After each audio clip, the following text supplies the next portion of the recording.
գեղարվեստական կինոյում ռեժիսորը Աստված է համարվում, իսկ վավերագրականում հենց Աստվածն է ռեժիսորը։ Ցավի չընդունված լինելը բերում է նրան, որ մենք մեր ֆիլմերով ավելի շատ փորձում ենք ապացուցել, քան պատմել։ Պատճառներից մեկը, որ կանայք ավելի առաջ են գնում, որտեղ կանայք իրենց ասելիքը հասցնելու համար պատրաստ են շատ երկար աշխատելու,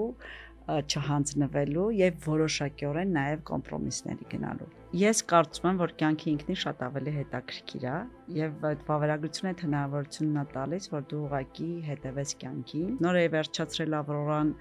որը շատ ծանր էր 7 տարիների աշխատանք էր ու ծանր ցեղասպանության թեման, ուզում եմ այդ մի թեթև բանան է, որ գնացի այդ առաջի հանդիպմանը,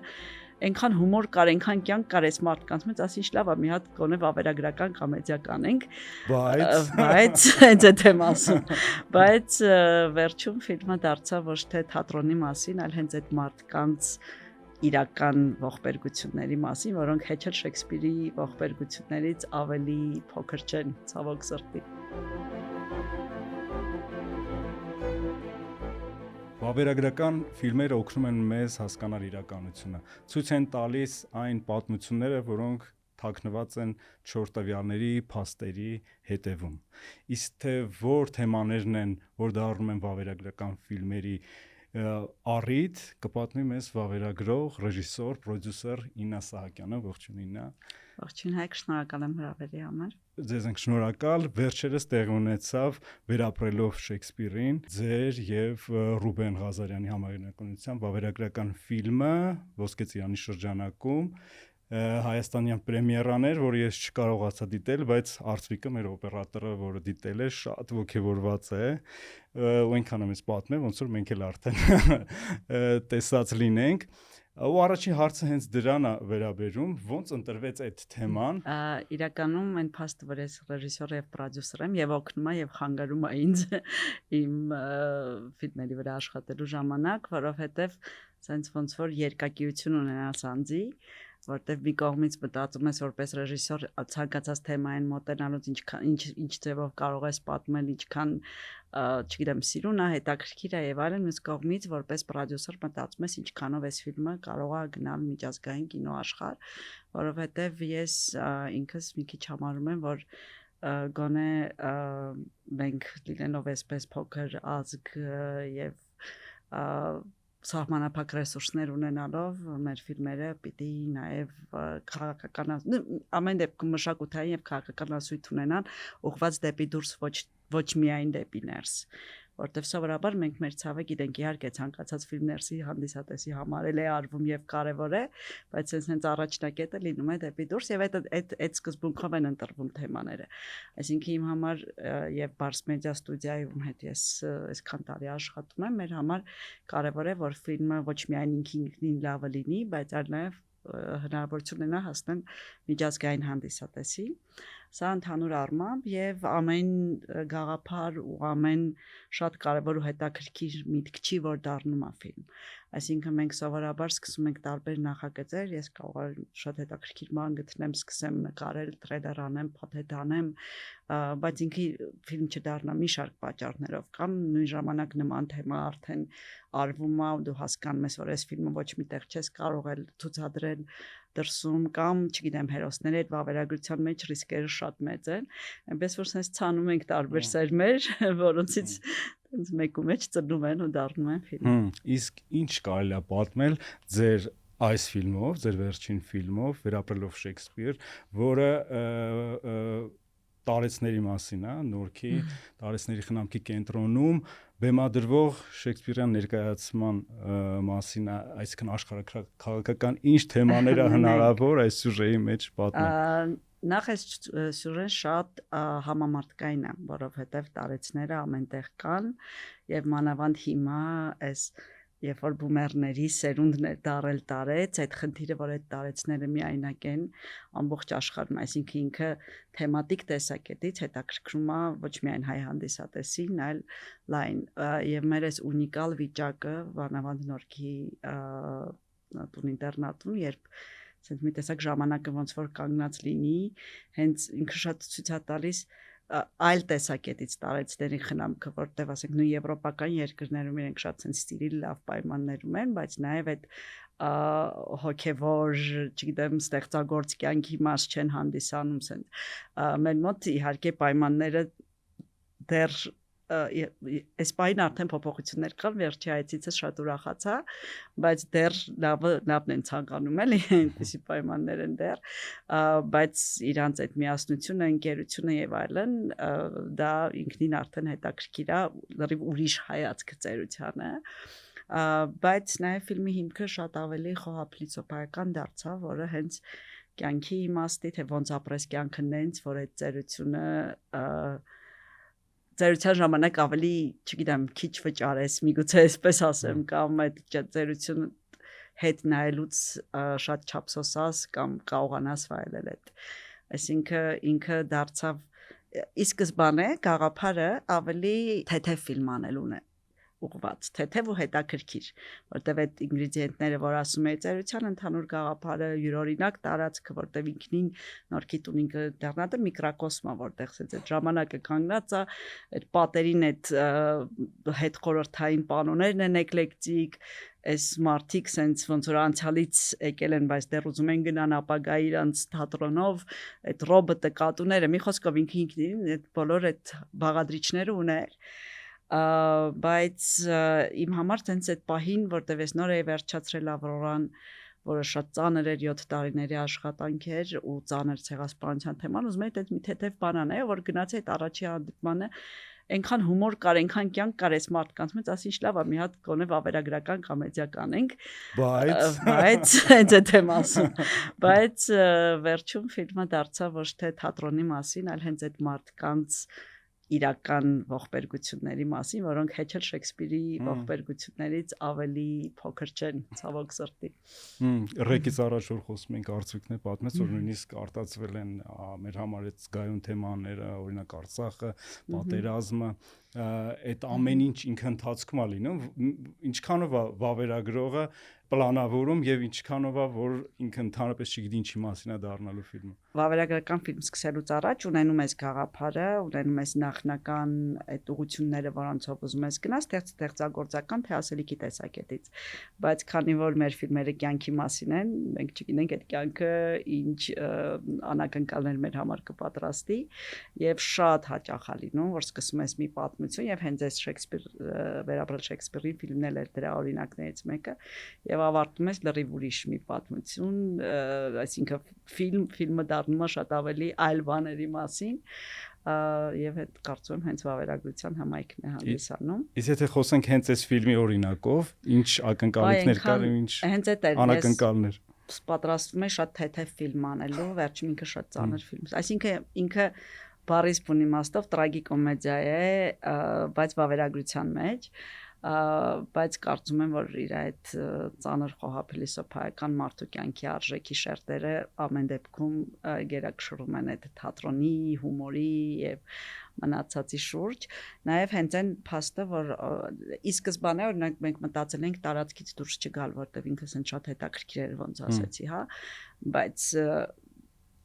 քանի նկարում էինք, եղավ Արցախի շրջափակումը, հետո հայաթափումը եւ այդ տարածքի մեջ մնալով մեր համար կարևոր էր նաեւ այդ թեմային անդրադառնալ, որտեղ այստեղ իմ պրոդյուսերի կողմը ասում է ինա ռեժիսոր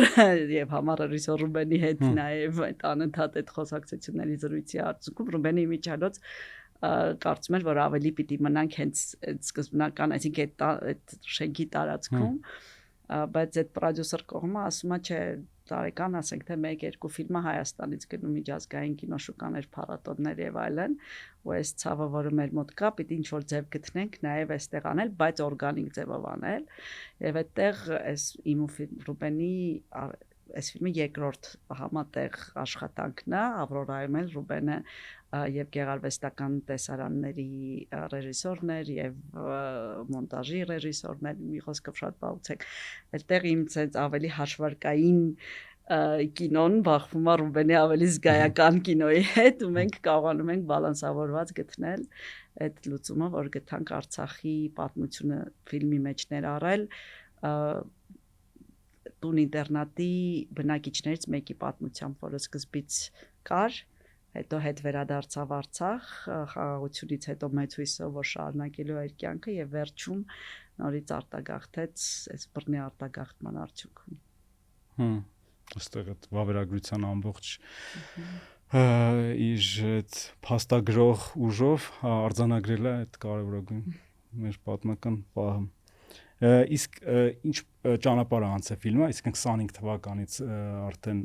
էկրաններին էր Հայաստանում առաջին անգամ էր ցուցադրվում, փառատոներին մասնակցել, արձագանքներ դրանից կպատմեք մի քիչ։ Այդ վավերագրական ֆիլմերը, ընդհանրապես ֆիլմերը սովորաբար կլասիկ դիստրիբյուցիոն տեսակետից մոտ 1.5 տարի լինում են փառատոններում, որի ընթացքում դու ուրիշ տեղ աշխատում ես իրանց։ Իհարկե հիմա փոխվում է ամեն ինչը։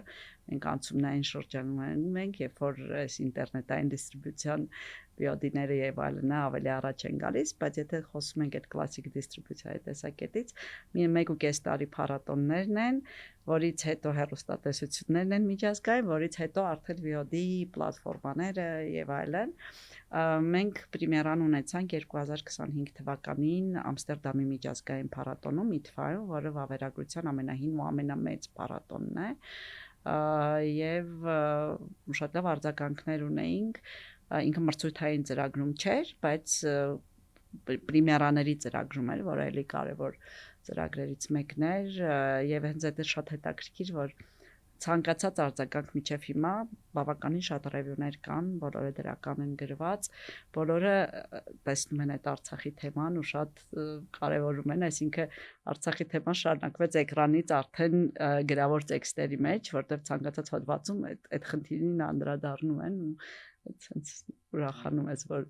դա տեսնում են ու դրա մասին գրվում են ու դա նաև արձագանքվում է փաստորեն, հա։ Դրանից հետո Տրիեստե իտալական փառատոնում մրցույթային ծրագրում էինք, հետո Go East գերմանական փառատոնում էլի մրցույթային ծրագրում էինք եւ այնտեղ ունենք երկու մեծ մրցանակ, մեկը Ֆիպրեսին, կինոքննադատների մրցանակը եւ լավագույն վավերագրական ֆիլմ, հետո Մյունխենի փառատոնում էինք ոչ մրցույթային, այդպես գնում է, դեռ Երևանում իհարկե առաջին ցուցադրություններ, բայց միջև այս ցուցադրությունը ֆիլմը նաև ստացել էր Անահիտ մրցանակը, որը ինչպես գիտեք 2 տարին մեկ է տրվում եւ էլի լավագույն վավերագրական ֆիլմ, այնպես որ դեռ հույս ունենք, որ շարունակվում է, արդեն ունենք մի քանի առաջարկներ, բայց մյուս շրջանը սովորաբար միջազգային փառատոններ ունեն գարնանային եւ աշնանային շրջաններ, հույս ունենք, որ աշնանը կունենանք նաև մի շարք այլ երկրներում։ Ավրորայի արշալույսը 22 թվականին, որ եղավ, վավերագրական անիմացիոն ֆիլմը մեծ արձագանք գտավ, քննարկվեց, նույնիսկ այս վերջերս դատական գործերի առիթ դարձավ Թուրքիայում ցուցադրվելու համար, ու տենց մեծ ծավալի նախագծից հետո ինչ զգացողություն է հաջորդը, այսինքն պետք է գերազանցի, ինչ առաջադրանքներ եք դնում ինքներդ ձեր համար։ Իդեալական աշխարհում, հա, բայց իրական աշխարհում չէ, եւ ես անկեղծ չունեմ այդ ամբիցիաները, որ այս մի գործը անում ենք այն ֆիլմերը, որոնք կպնում են հոգուն, որոնք որ հետաքրքիր են թվում, որոնցով ասելիք ունես այդ պահին։ Ավրորան իհարկե լրիվ ուրիշ ծավալի գործ էր, բայց սա շատ ավելի մարդու մասին պատմող խոսք է, Ավրորան ավելի տենց եւ գեղարվեստական տեսակետից եւ այդ անիմացիայի համր ֆիլմի եւ վավերագրական հարցազրույցի միախառնումով ինքը սենց մոնումենտալ էր ավելի եւ ինքնին պարզ էր, որ իր ճանապարհը շատ ավելի մեծ պիտի լինի, բայց այս պահին, այս տարիքում մի տեսակ միգուցե չգիտեմ, այդ կյանքի արժեքի մասին մտորումները ու բոլորիս համար մոտեցող ծերության մտորումները կարծում եմ, որ այդ պահին ավելի հետաքրքիր էին մեր համար։ Իհարկե հաջորդս էլի բարդ թեմայի եմ անդրադառնում, որը էլի տենց մի քիչ այն որ չես կարող քնել, եթե չանես, ոնց որ Ավրորայի ժամանակ չէի կարող քնել, եթե չանեի այդ ֆիլմերից, ու միշտ տենց է լինում, գիտեք, ֆիլմերը, ասենք, մեկը շատ կարևոր է, որ սենց ամեն ինչ է, հետո մի քիչ ավելի հանգիստ ֆիլմ ես անում, բայց ինքն էլ կարևոր է այդ էմոցիոնալ տեսակետից։ Դու անում ես էլի մեկ սենց, ինչքան որ կյանքը իրականում մի ֆիլմի վրա աշխատում ես ամենակիչը 3 տարի։ Ավրորան 7-8 տարի էր, այսինքն պետք է նաև քո մեջ այդ ուժը գտնես, այդքան նվիրվես այդ թեմային ու այդքան թեմա, որ ասացիք, հենց այդ մեծ պրոյեկտին մոտենալուց առաջ եղել է այն միտումը, որ էսի այն մոնումենտալ գործն է, որը մեր թեմային, այսինքն հայոց ցեղասպանությանը նվիրված այդ մեծ մոնումենտալ աշխատանքն է լինելու, որը բոլոր օրինակ, չգիտեմ, հрьяաների մոտ, օրինակ Շիլերի օրագիրը կամ ամեն մեկը ամեն ժողովուրդ իր այդ ցավի մասին մի հատ մոնումենտալ գործ է ունենում, ոնց այտենց բան կար, ըմբռնում, որ էսի այդ մեծ գործն է։ Կարևորության ըմբռնում կար։ Ես դեռ մեծ հույս ունեմ, որ մենք կունենանք մեր Շիլդլերի օրագիրը, որտեղ ես ինչքան էլ սիրեմ ու համարեմ Աբրորան լավ ֆիլմ, անհամեստաբար, ես կարծում եմ, որ մենք դեռ չունենք հայերս այն ֆիլմերը, որոնք ունեն հрьяաները, եւ դա գալիս է նաեւ իրենց քաղաքական ազգային մտածելակերպից, կարևորությունից, միմյանց սատարելուց եւ այլն, բնականաբար բյուջեների, պրոֆեսիոնալիզմի եւ մի շարք այլ հանգամանքներից, նաեւ շատ կարևոր է, այստեղ շատ ցնցկային թեմա է, պիտի իրենց ցեղասպանության ընդունված լինելու եւ ներողության ունենալու փաստից, իրենք այլ կերպ են մոտենում, իրենք չեն մոտենում զոհի տեսակետից, իրենք արդեն sense հաղթած մարդու տեսակետից են հետ նայում այդ ցավին։ Մենք հայկական կինոյում, սա շատ սուբյեկտիվ կարծիք եմ ասում, կարծում եմ մեր խնդիրը միշտ եղել է, որ ցավի չընդունված լինելը բերում է նրան, որ մենք մեր ֆիլմերով ավելի շատ փորձում ենք ապացուցել, քան պատմել։ Ու փորձում ենք շատ ներդնել, ես էլ պատմեմ, ես էլ պատմեմ, տենց գլոբալ նպատակ անել, sense շատ մոնումենտալ բան չկար, ավելին իմ նպատակներ անել մի մարդու պատմություն եւ մեր ստուդիայում էլ, հա, բոլորով քննարկում էինք ու եկանք այդ եզրակացության, որ նույն ձև ոնց Ան Ֆրանկի պատմությունն է մարդկանց սրտին կպնում ու այսօր ամբողջ աշխարհում դպրոցական երեխեքից սկսած այդ պատմությունը գիտեն եւ տասնյակ ֆիլմեր կան դրա շուրջ, այդպես էլ այս պատմությունը պիտի լինի մի մարդու, չփորձենք իրան ծանրաբեռնել այդ քաղաքական գեոպոլիտիկ տվյալներով, չգիտեմ, փաստերով, թվերով եւ այլն, ու հենց դա էր այդ ինտիմ մի կնոջ պատմությունը, իմ համար նաեւ շատ կարեւոր էր կնոջ պատմություն պատմելը, որտեւ չունենք մեր ցեղասպանությունից կանանց ձայները, իսկ կինը կարծում եմ մեր ազգապահպանության գործում ամենակարևոր գործոնն է ունեցել հետ ցեղասպանության ժամանակներում, հա։ Եվ այդ բոլորը անելով այդ մի մարդու պատմությունը, որը ունիկալ պատմություն է ինքն իրենով, եւ ես կարծում եմ այդ ֆիլմի մոնումենտալությունը հենց նաեւ այդ շատ անձնական Ավրորային մի կնոջ պատմությունը լինելու մեջ է եւ ունիկալությունը այդ ժանրերի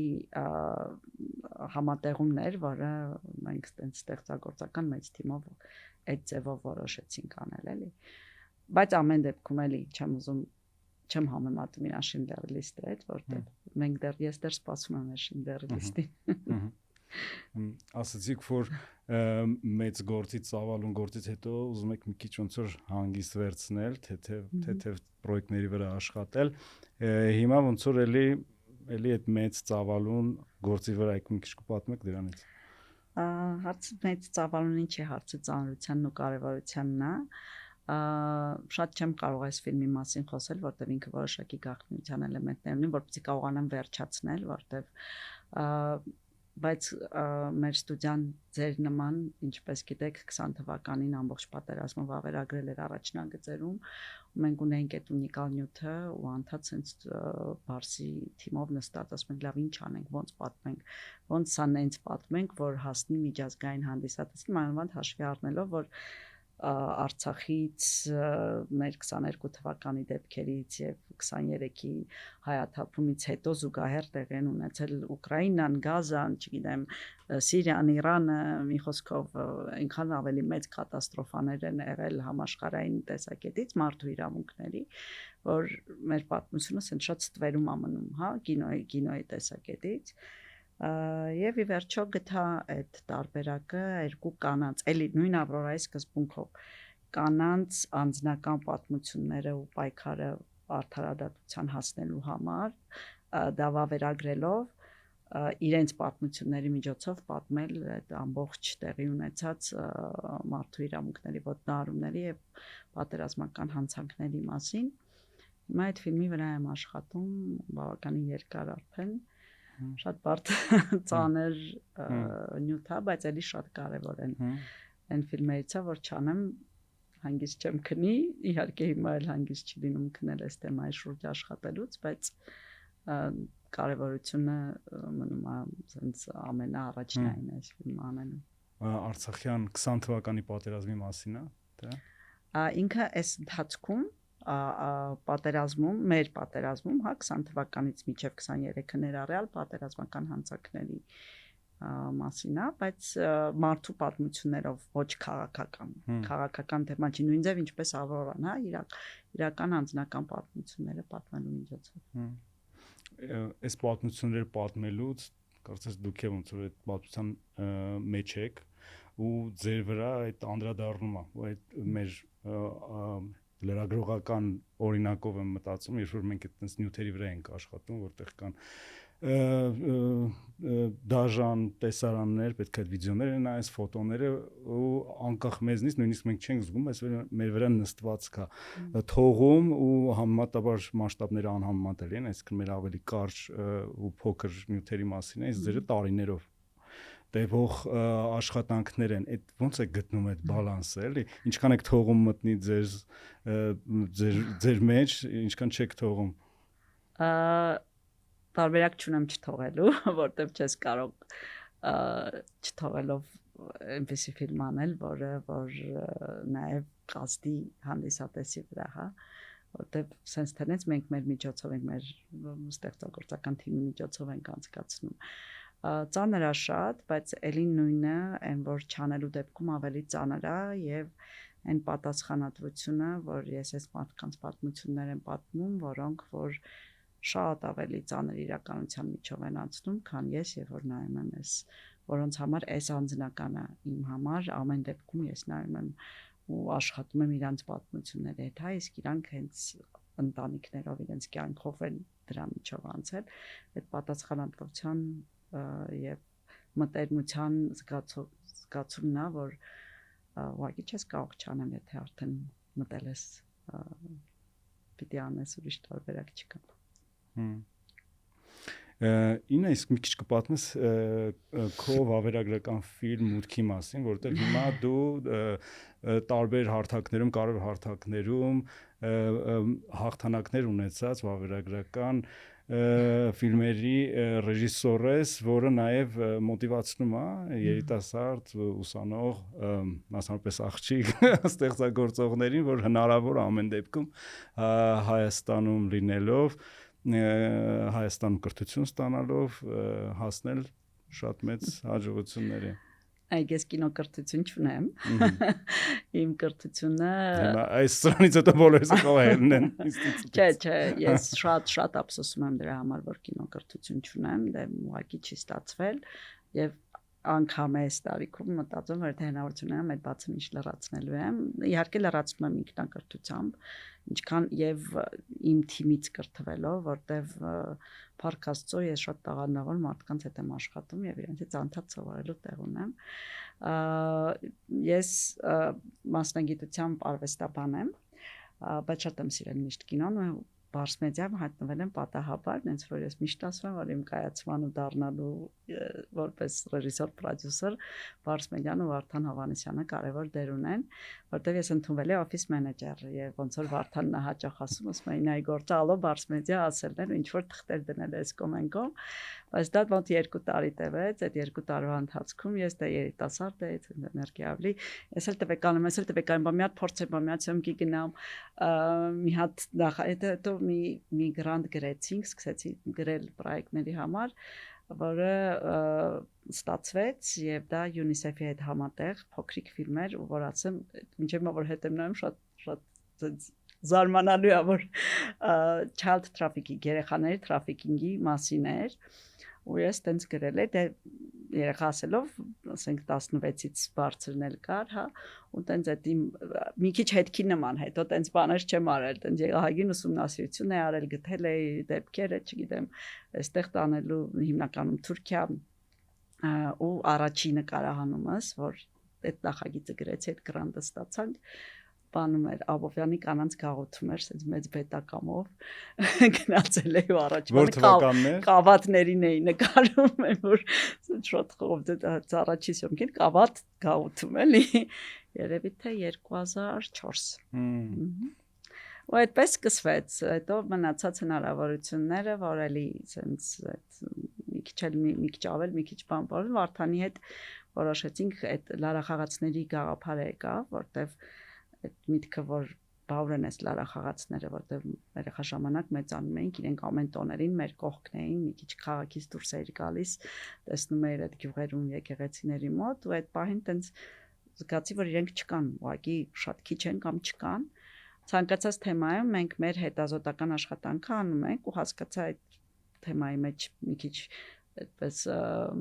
եփելուց հետո որ ընդամենը երկու լուրջ մեծ վարպետ են մնացած բոլորը արդեն ցավոք հեռացել են կյանքից ու ոչ մեկ չկա որ շարունակի էս արվեստը ու գնացի Վարդանին վարքերոտ ասի սենց միտք ունեմ բան ասես դիր գրի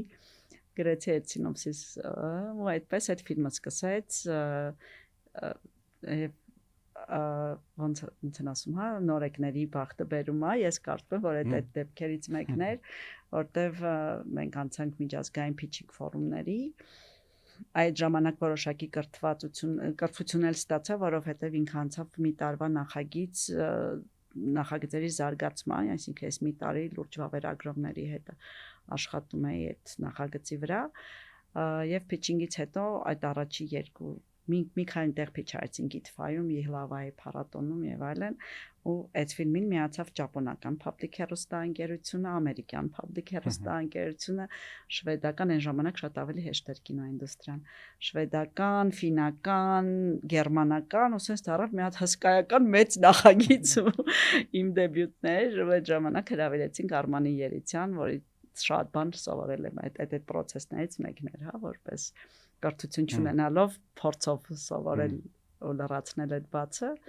այդպես 2010 թվական 2007-ից սկսել եմ 6 վերջից սկսել եմ լարախաղացի վրա աշխատել 2019-ին էլի ITFA-ում պրեմիերա ունեցավ ITFA-ն տարբերվում է ընդհանուր փառատոնային ժամանակացույցից որտեղ ITFA-ն տարվա վերջը այսինքն իրականում պրեմիերան համարվում է 2009, բայց քան որ մնացած փառատոնները 19-ում 9-10 է էլ ինքը համարվում է։ Դրանից առաջ նաև Վարդան Հովհաննիսյանի այդ հայտնի մեծ ֆիլմը պատերազմի մասին, պատմություններ պատերազմի եւ խաղաղության օրերից, այդ ֆիլմում մասնակցում եք որպես օգնական։ Օգնում էի Վարդանին, այտենց շատ խորը չեմ մասնակցել, որտեվ երբ որ ես արդեն սկսեցի ֆիլմերով զբաղվել, Վարդան արդեն մոնտաժային փուլում էր, բայց իհարկե այդ քննարկումները, հա, առաջի փորձներ, տենց լուրջ միջազգային նախագծի եւ Վարդանի այդ ֆիլմը իհարկե մինչեւ հիմա կարծում եմ հայկական կինոյի այդ պինդ կետերից մեկն է եւ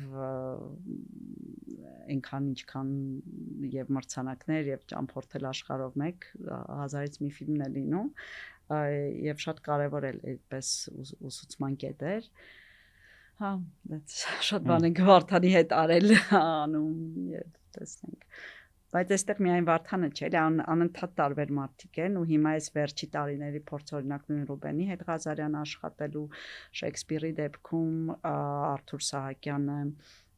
էլի մոնտաժի ռեժիսոր ֆանտաստիկ աշխատանք իրականացրեց Բագրատի հետ աշխատելու հասկանալ ոնց է օպերատորը տեսնում, որտեղ կինոն անգամ վավերագրությունը այսպես թե այնպես կոլեկտիվ արվեստ է եւ ամեն մեկի իրենն է ներդնում այդ ֆիլմի մեջ ու հա հիմնականում ռեժիսորներն են այսօր ցավում են որ Ռուբենը այստեղ չի բայց ֆորմատը այլ կերպ է բայց մենք կախված ենք եւ այդ ամեն ինչը կայանում է այն մնացած մարդկանց ներդրումից եւ ստեղծագործական ներուժից էլի այդտեղ չեմ կարող բոլորի անունները տալ բայց այդպես է Իսկ մի անուն հստակ է, դա վավերագրությունն է, որ ձեզ գրավել է, որ դուք դրանով միջև հիմա զբաղվում եք, բայց ոնց եղավ, այսինքն դուք երիտասարդ արվեստաբան, ոնց ընտրեցիք այդ ամեն տեսակ արվեստների մեջից հենց վավերագրություն, ինչով ինքը ձեզ այդ ձև գրավել է ու միջև շարունակում է գրավել։ Ես կարծում եմ, որ կյանքի ինքնին շատ ավելի հետաքրքիր է քան ցանկացած գեղարվեստական ստեղծագործությունը, հա։ Եվ այդ վավերագրությունը հնարավորությունն է տալիս, որ դու ուղղակի հետևես կյանքին, բայց նաև քո միջով անցկացնես ու ինքդ քո թիմի հետ միասին ընտրես, թե ինչն ես այդ կյանքից ցույց տալիս ու որ լույսի տակ ես ցույց տալի, այսինքն դու նաև եւ համ ստեղծագործ ես որոշակիորեն մասնակցում ես, բայց նաև այսպես ավելի չգիտեմ ոնց ասեմ, ես միշտ այս օրինակն եմ բերում, просто շատ եմ ասել, կարծում եմ որ մի քիչ ոնց Հիչկոկն է ասում, հա, գեղարվեստական կինոյում ռեժիսորը Աստված է համարվում, իսկ վավերագրականում հենց Աստվածն է ռեժիսորը։ Իհարկե ռեժիսորը էլի շատ մեծ մասնակցություն ունի, բայց այդ իրական կյանքին հետևելը ինձ համար շատ հետաքրքիր է, բայց չեմ բացառում, որ մի օր կգնամ դեպի գեղարվեստական կինո, բայց նաև կարծում եմ, որ պիտի շատ խորը ու ուժեղ ասելիք ունենաս, որ մտնես գեղարվեստականի ոլորտը, հա, որտեվ այս պահին չեմ կարծում, որ այս իրական դրամաների, իրական ծանր ճակատագրերի կողքին իմ գեղարվեստական ասելիքը ավելի ուժեղ կլինի, քան վավերագրության մեջ ասելիքը, դրա համար դեռ մնում եմ այստեղ։ Իսկ ազատ ստեղծագործողի համար ինչքանով է ազատ իրականում այս ինդուստրիան, ինչքանով եք դուք կոմպրոմիսների գնում եւ ինչքանով եք կարողանում ասել այն ինչ որ իրոք ուզում եք ասել, սկսած հենց թեմաների ընտրությամբ։ Այս վերջերս շատ է խոսում կին ռեժիսորների մասին, որ կին ռեժիսորները ավելի շատ են կամ կին պրոդյուսերները։ Թամարան դու։ Դա Թամարան օրինակ շատ ավելի ստեղծագործական ազատությունը կարծում եմ պահող ռեժիսորներից է, քան ես,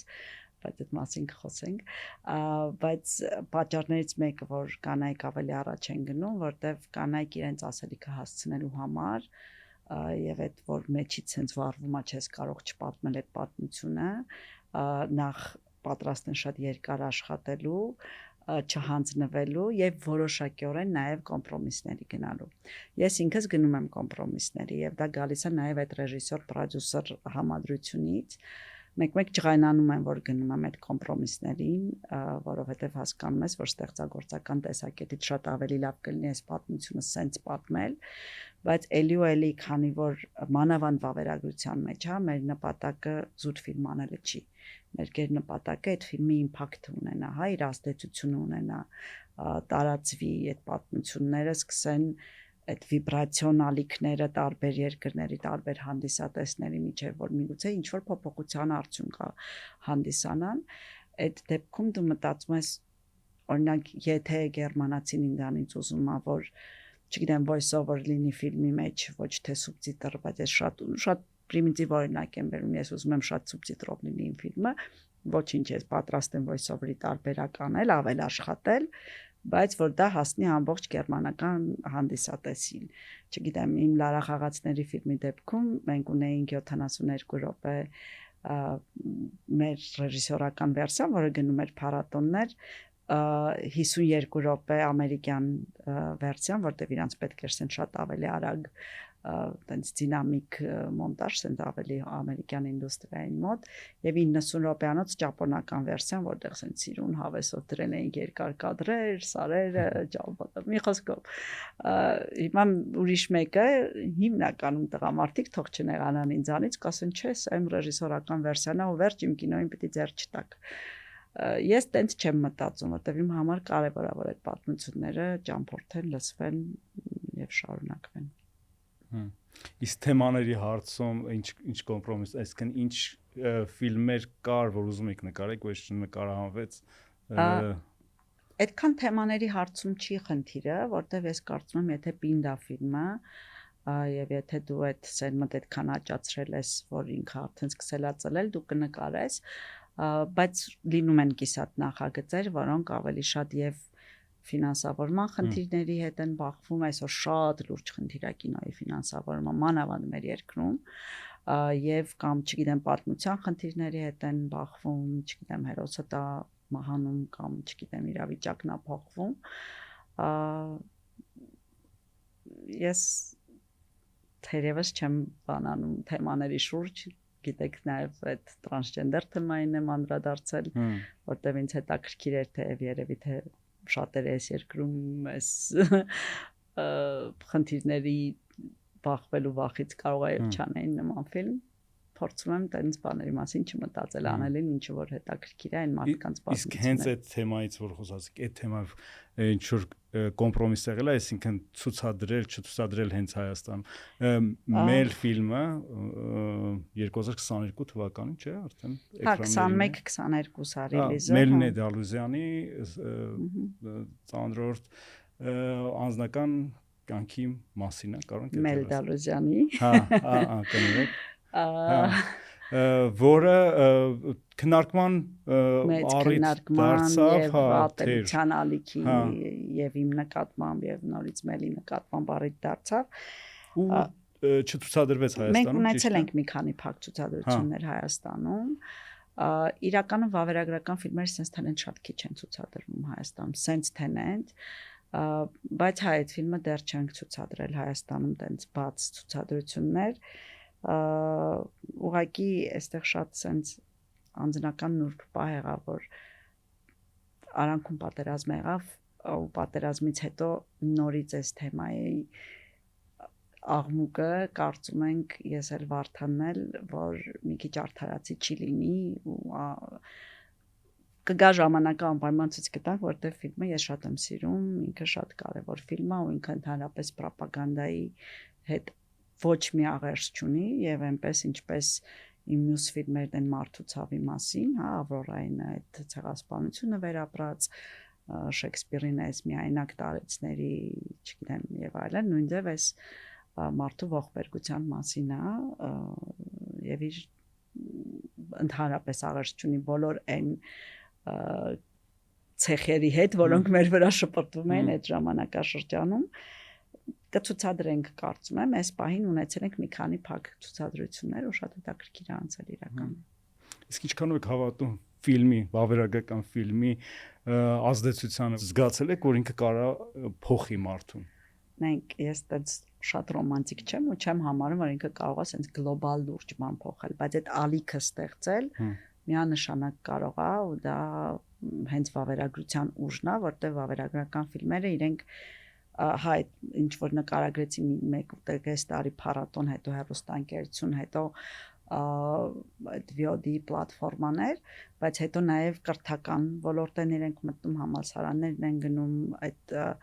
բան հատուկ նեղ շրջանակներում ցուցադրություններ քննարկումներ եւ ինքը կյանքը շատ երկար է լինում մանավանդ եթե թեման ասելիքը խորնեն ու ժամանակային շատ բաներ չունեն սահմաններ չունեն որ ակտուալ են մնում միշտ եւ ինքը ես ասում եմ միշտ որ sense դանդաղ գործող զենք է որը մարդկանց փոխում է որոշակիորեն կոնկրետ Ավրորայի դեպքում միջև այսօր Ավրորան 2022-ին ռիլիզ եղել հա միջև հենց հիմա եթե բացում ենք Letterboxd-ը երեկվա տվյալով արձագանքներ կան Ավրորան կրթեց ցեղասպանության մասին շատ լայն հանդիսատեսի միայն Ամերիկայի PBS ալիքով ցուցադրվելով մենք այնտեղ մի քանի 100,000 ոչ հայ բնականաբար ամերիկացի հանդիսատեսներ ունենք արտե եվրոպական գերմանա ֆրանսական public կանալով այնտեղ 200,000-ներ անցել այսինքն ու ինքը անդադ արձագանքում է ամեն ապրիլի 24-ին իր շուրջ քննարկումներ են լինում նույն Թուրքիայում ցուցադրությունը շատ կարևոր էր այսինքն գոնե կրթում է ես չեմ կարծում որ պիտի ինքը ամեն ինչի պատասխանները տա առիթ է հանդիսանում որ այն մարդուն դա կպնում է ավելին ինքնուրույն փորփրի զարգանա արդեն գործողություններ անի այդ geopolitical վավերագրական ֆիլմերը հաճախ նաև դառնում են բանի այդ քաղաքացիական ակցիաների առիթ այդպիսի դեպքեր կան որ չգիտեմ ասենք օրինակի համար երկրները սկսում են ըմբոստանալ ժողովուրդը իրանց քաղաքականության ասենք չգիտեմ նույն Ուկրաինային չսատարելու համար կամ այսպիսի այսինքն տենց դեպքեր էլ կան որ մեծ շարժումներ են սկսում ու հասնում են լուրջ արդյունքների հա բայց ամեն դեպքում անգամ եթե այդ դեպքը չի ինդիվիդուալ մարդու մակարդակով 10-ից մեկն էլ եթե սկսում է մտածել կասկածել փորփրել գտնել ավելին խոսել այդ մասին դու արդեն ունես այդ ազդեցությունը Իսկ ինչով է պայմանավորված, որ Հայաստանում վավերագրական կինոյի նկատմամբ հետաքրքրությունը գնալով ավելանում է ու հաջողություններն էլ հենց այս ժանրում են։ Երկու ֆակտոր կա։ Մեկը մեր կյանքի ծանր լինելն է, որովհետև այսպես թե այնպես վավերագրական թեմաները անդադ պատերազմի մեջ անցնելով սոցիալական ծանր պայմանները, չգիտեմ, հազար ու մի այդպիսի թեմաներ կան, ասենք միայնակ կանանց թեմաները, իրենք բոլորը դե վավերագրությունը էլի մարդու մասին է ու սոցիալական խնդիրների մասին է նաև, մենք ունենք այդ թեմաները, որոնց մասին պետք է խոսել։ Օրինակ ես միշտ համեմատում եմ, քանի որ այսօր ֆիլմերը համարտադրություն են, հա, եվրոպական կինոշուկաներում, եվրոպական երկրները իրենք շատ քիչ թեմաներ ունեն վավերագրություն անելու, որտեղ այնտեղ ամեն ինչ շատ հարթ է, չգիտեմ, պլանավորած է, ասենց օրակարգով գնում է, հազարից կան, իհարկե կան ուժեղ վավերագրություններ, բայց շատ ավելի քիչ են մեր մոտ վավերագրական թեման ամեն անկյունում է, միշտ մի պատմություն կա։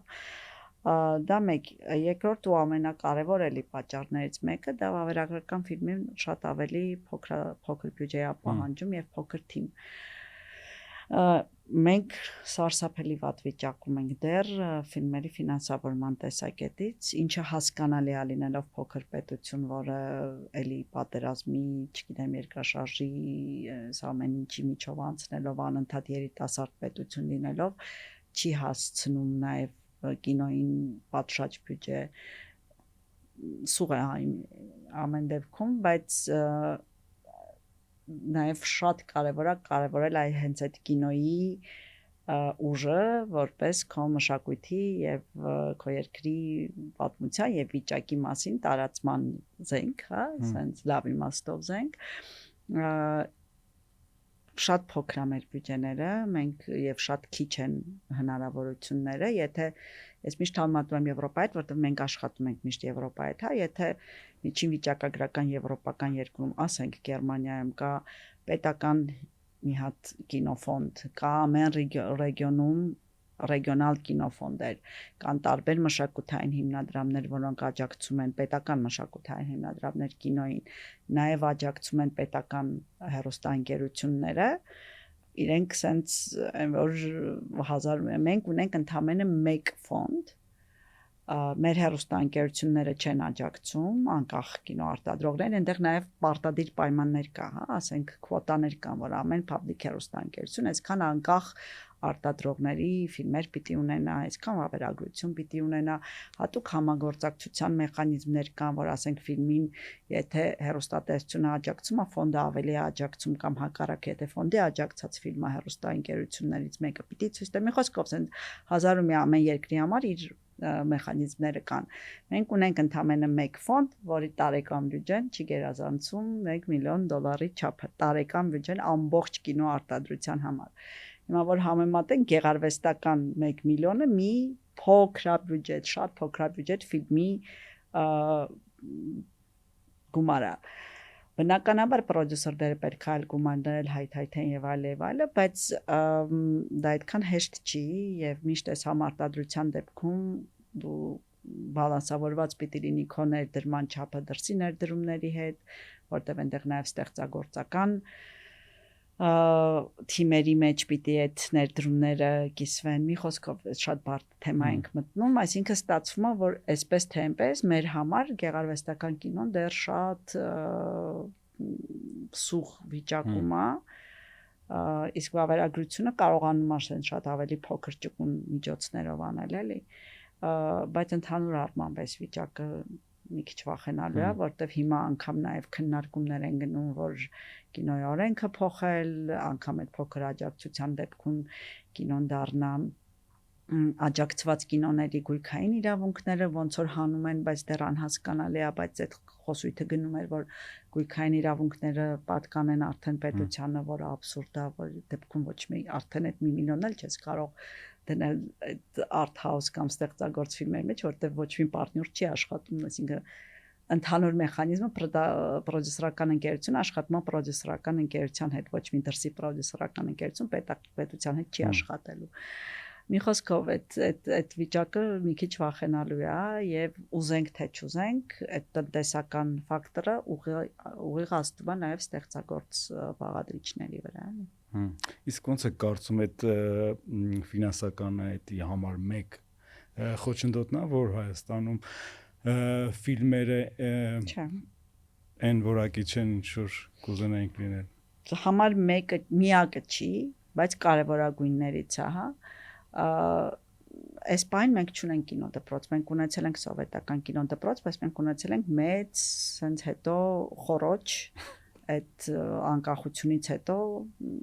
հասկանալի պատճառներով կինո գրեթե չի նկարվել եւ այդ տրադիցիաները չէ շարունակվել։ Ի տարբերություն օրինակ Իրանի, ասենք հենց հիմա մեր փառատոնում Ոսկե ծիրանում իրանական ֆիլմերը շատ մրցանակներ վերցրեցին ու դա որոշակիորեն արդարացի էր, որտեվ իրենց կինոդպրոցը, իրենց կինոլեզուն դա մի sense լրիվ ուրիշ աշխարհ է։ Մենք այս պահին չունենք, ունեցել ենք խորհրդային շրջաններում, հիմա չունենք։ Գումարած այդ տարիների այն որ զուտ ապրուստի ելանելի վիճակից ելնելով մասնագետները չեն շարունակել իրենց աշխատանքը, այսինքն մենք նաև կրթական էլ բաց ունենք, այսինքն վարպետից վարպետ անցնող, այսինքն այդտեղ էլ բաց ունենք։ Կրթական համակարգը հիմա իհարկե մեծ բարելավումներ ունի մեր կինոկրթության մեջ, բայց դեռ տեխնիկական մեծ բացեր ունեն, դեռ ասենք մարդիկ ավարտում են օպերատորական 1001 կամերա տեսնելով, պրակտիկայի բացերով եւ այլն, այդ բոլոր բաղադրիչները իրար հետ հանդիսանում են նրան, որ մենք այսօր ունենք լավ ֆիլմեր, ունենք, բայց ամեն դեպքում ելի եմ ասում այդ կոլեկտիվ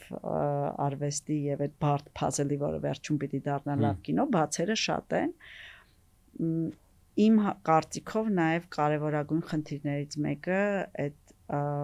սցենարների շատ ուշադրություն չդարձնելն է գեղարվեստական ֆիլմերում, որտեվ ինչը որ նայում եմ մեր եղած գեղարվեստական ֆիլմերից, սցենարի մակարդակում էլ խնդիրները շատ մեծ են։ Դա մի քիչ երևի ավելի ամբիցիոզ ստեղծագործողների գեղարվեստական ֆիլմերում մի քիչ ավելի ամբիցիոզ են լինում սովորաբար ռեժիսորները։ Միշտ երբ որ մենք դրսի հետ աշխատում ենք վավերագրության կամ նույն Ավրորան ուներ գեղարվեստական սցենար, հա, ինքը վավերագրություն է, բայց գեղարվեստականի նման սցենար է գրած եղել, որտեղ այդ ամբողջ անիմացիոն տեսարաններով ես շատ մարդկանց հետ մանավանդ դրսի մարդկանց հետ քննարկել եմ իմ նախկին դասախոսների հետ, իմ co-production partner-ների հետ, մի խոսքով տարբեր տուտորների, մասնագետների այդ սցենարային մակարդակում ուղարկում էինք, նայեք ամեն ինչ պարզը հասկանալի է, ինչա պետք փոխել, որ ինքը ավելի կուր դառնա ու ասենք ես փոխելուց ու պնդելուց այդ պտուտակները ձգելուց միջև սկսել է արտադրանքը, բայց նաև արտադրելուց հետո էլ այդ ամբողջ sense երկար բանա process է, էլի, որտեղ նկարում ես, մոնտաժում ես, հետո արդեն ռավքաթի վրա ես սկսում ես մտորումները։ Էլի եմ ասում, շատ կարևոր է, որ այդ ֆիլմը ցանկացած ֆիլմ, ցանկացած ստեղծագործություն փոխազդեցություն ունենա, էմպաթիա առաջացնի, ապրոմակցում առաջացնի եւ այլն։ Եթե դու մնում ես մենակ քո sense սկզբնական գաղափարի մեջ ու այդ ամեն ինչը հաշվի չես առնում, հաճախ արդյունքը չի լինում այն ինչը որ պետք է լիներ։ Պրոդյուսերական դպրոցի բացը, որովհետև գրեթե չունենք պրոդյուսերներ, իսկ լավ կինոն նաև այդ դրսից եւ գումարներ եւ ստեղծագործական ներուժ բերելու արդյունքում կարող է լինել։ Մի խոսքով այդպես բաները շատ են, խնդիրները շատ են, կարծում եմ լուծելի են։ Արդարացիա որոշակիորեն, որտեվ թես 30 տարվա սոցիալական, չգիտեմ, բան խնդիրները եւ նաեւ այդ ժամանակը կարճ է եղել, այսինքն կարծում եմ դեռ այս ամեն ինչը կլուծվի ժամանակի հետ, բայց դրանով պետք է լուրջ զբաղվել, սկսած կրթությունից վերջացրած արտադրության process-ներին լուրջ մոտենալուց։ Բայց օրինակ որ Իրանի հետ զուգահեռներ եք անցկացնում, բայց ամենա այդ ծաղկուն շրջանը իրենց ֆիլմի համար հենց ամենա դժվար շրջաններ, երբ որ ճնշվում են, երբ որ կային շատ սահմանափակումներ, հենց այդ ժամանակ չէ, իրանական կինո, չգիտեմ, այդ Մախմալբաֆ, Աբբաս Քիարոստամի, հետո, չգիտեմ, Անահի, այսինքն այդ էստաֆետը միջև հիմա շարունակվում է ու ամենադժվար պայմանների շրջանում է այդտեղ է։ Ոնց է կարծում, մենք այտենց ավանդույթ ունենք, որ պետք է էստաֆետը շարունակեին, բայց այտենց ընդհատվեց ավանդույթի, չգիտեմ, հայկական կինո կա, թե չէ ավելի կարճ հարց։ Էլի եմ ասում, խորհրդային կինոն հայկական շատ պինդ հիմքեր ուներ, Մալյանով, Դովլաթյանով, ունեք ես շատ կուզեի, որ այդ կինոն շարունակվեր Դովլաթյանական, բայց դե չգիտեմ, անկեղծ չգիտեմ ինչի տենց ընդհատվեց, կարծում եմ Պարսկաստանում նաև այդ միշտ կինոն, երբ որ դու ընդդիմանում ես ինչ-որ բանի, ինքը ուժեղանում է, այդ նաև խորհրդային շրջանի մեր կինոն էր,